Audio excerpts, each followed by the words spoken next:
What's up guys, welcome back to Pat Outdoors. Today we're going to be completely transforming the look of my Yozma IN10 electric pit bike. I ordered a body kit for it a couple weeks ago and we finally got it, so let's go see what it came with.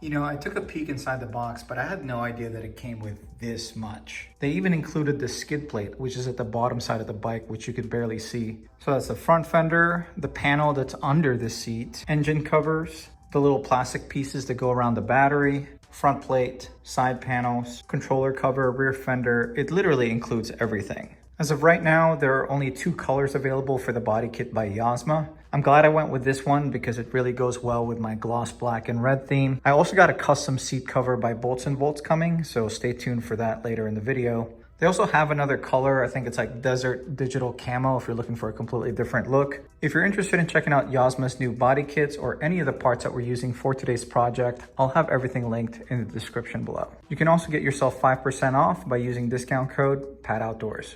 I'm going to start off with the front fender and then work our way back slowly, panel by panel.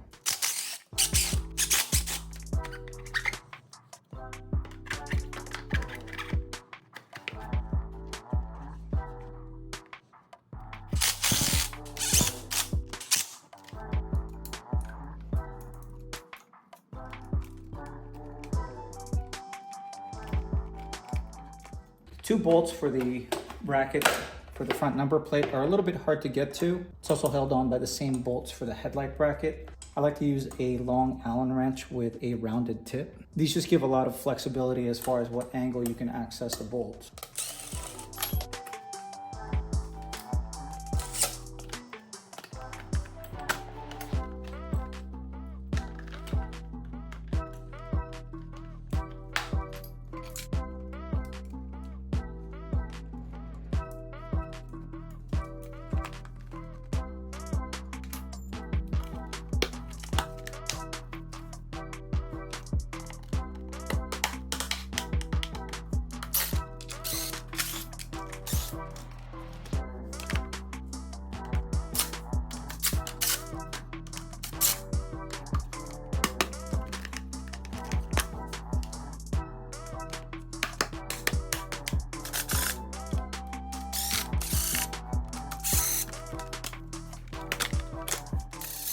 Might just need a screwdriver to punch these out from the back side.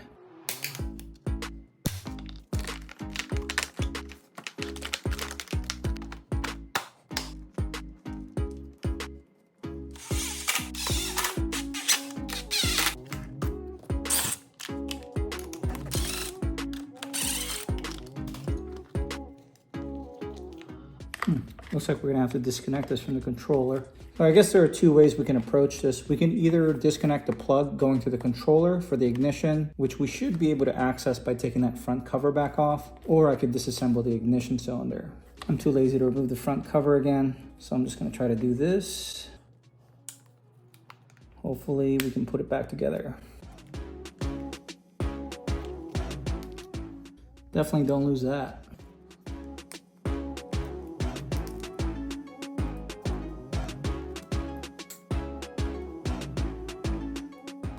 Don't do what I'm doing. Just disconnect the plug from the controller.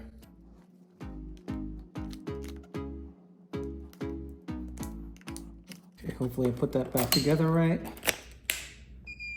All right, sweet.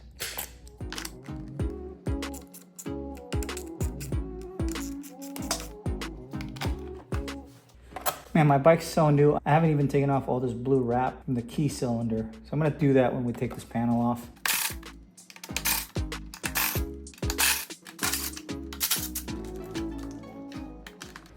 Looks like we have to remove all 3 pieces in the back together. So it's just 2 bolts on top and 2 bolts on the bottom on each of the side panels. And then on this rear fender, it should only be these 2 bolts, which I believe are these 2.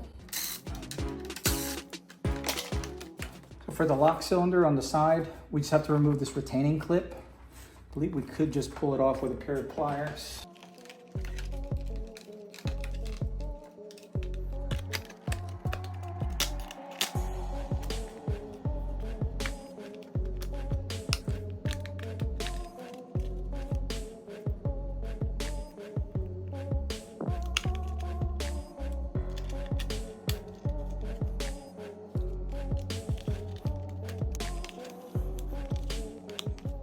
It's a little bit of a pain in the ass, but you should be able to put the retaining clip on by hand.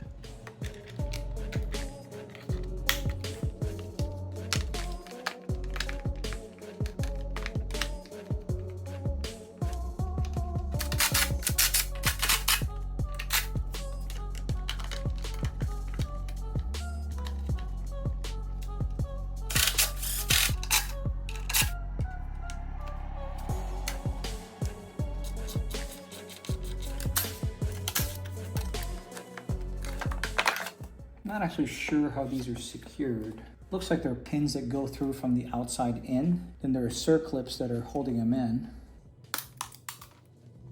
Yep, they're circlips. Definitely be careful not to lose those.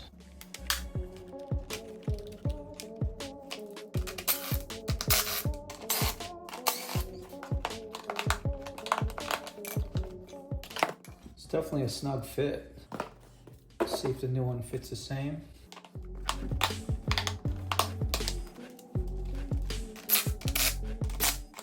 I'm not gonna put the seat and the cover back on just yet. I wanna have full access to this area since we still have to remove these 4 panels, which I thought was gonna be the easiest part of the whole day. But it turns out that the bolts that are further on the front of the frame are very hard to access, and we're gonna have to access them from in here. So it turns out we have to take the controller off anyway.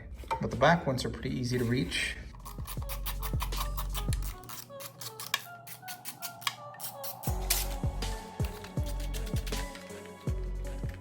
So what did we just learn here? Leave the front fender off till the end. But I'm just gonna have the controller hang on the phase wires. I just disconnected the main harness connector so that we can slide it out of the way, so we can have access to the mounting points for these 4 little panels. And here's a closer look at the bolts that we're trying to reach. Screw it, we'll just take the front cover off again so we have the most access possible.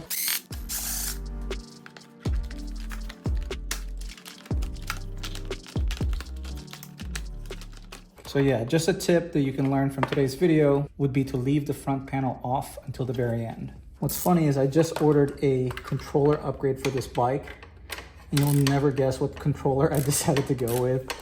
It's almost the price of the bike, but I guarantee you have never seen it on an IN10 before.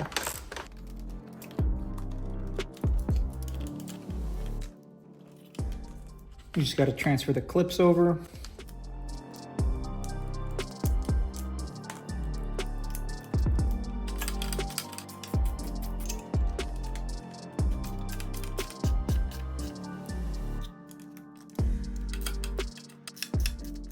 If the clips fit way too loosely, just give it a little squeeze and it'll fit a little tighter. While we have the cover off, I should note that this red and yellow plug is for that ignition that I took apart earlier. If you just left the front cover and controller off from the very beginning, then you should be able to just unclip this and take the ignition out without having to disassemble it like I did. And in case you're wondering why I just have these 2 connectors not plugged into anything, these are actually the brake safety switches. I just prefer to run the bike without them on. I think it just feels a little bit more natural.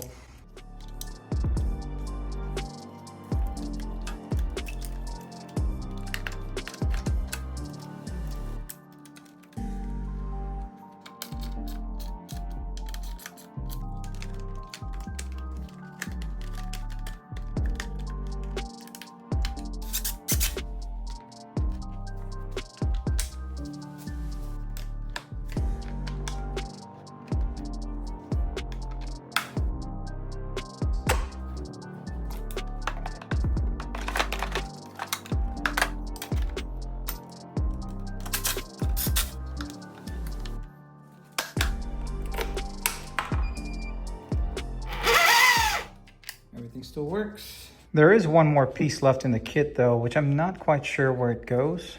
So I'm suspecting that it might mount on the swing arm as a chain guard, but I don't see any sort of mounting points for it on top of the swing arm. I would have thought there would be like 2 welded tabs or something that you just put 2 bolts on. Yozma, if you are watching this, please confirm in the comments. Wow, definitely transformed the look of this bike.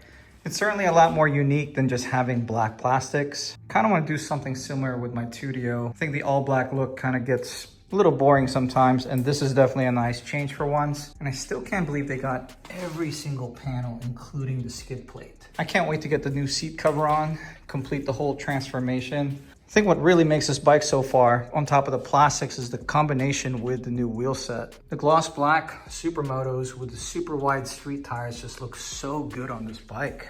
If you are interested in checking out any of the parts that were used on this project so far, I'll have the full build list in the description below. Let me know what you guys think so far and what else you would like to see on this Yozma IN10. Yozma is also giving away an Insta360 camera to one lucky buyer every single day for the next week.